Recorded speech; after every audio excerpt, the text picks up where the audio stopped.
doyon dia apunare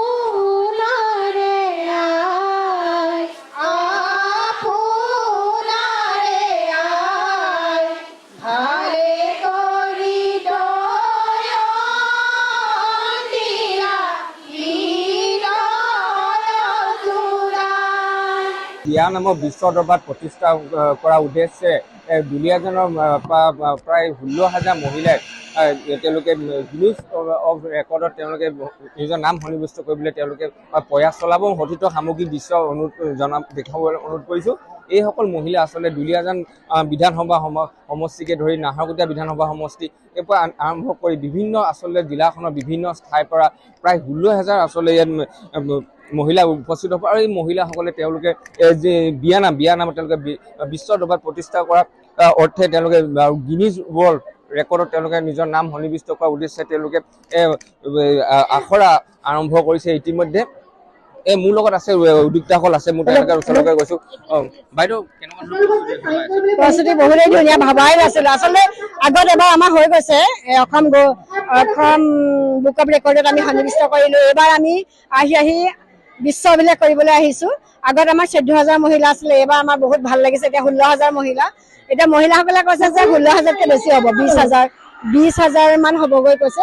সঁচাকৈ অতি গৌৰৱৰ বিষয়। কিন্তু এটা কথা, আমাৰ 22 মাৰ্চ তাৰিখে লোৱা হৈছিলে, কিন্তু 22 মাৰ্চ তাৰিখে আমাৰ কোৰ্ট অফ কণ্ডাক্ট লগাৰ কাৰণে, ইলেকশ্যন হোৱাৰ কাৰণে আমাৰ যিহেতু সুৰুজমুখী সন্মিলিত মহিলা সমাজক অসম চৰকাৰ, ভাৰত চৰকাৰে সহায় কৰিছে, গতিকে তেখেতলোকে আমাক জনোৱা মতে ডেটটো 19 এপ্ৰিল তাৰিখে ল'বলৈ দিছে, বহাগৰ 5 তাৰিখ দেওবাৰ।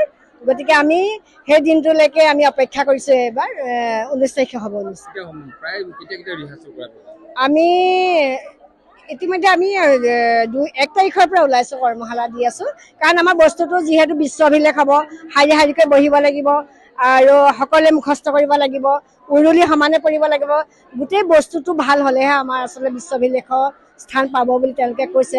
সেয়েহেতু আমি এই ফিল্ডখনতে আমি ঘূৰি ফুৰিছো, কষ্ট কৰিছো।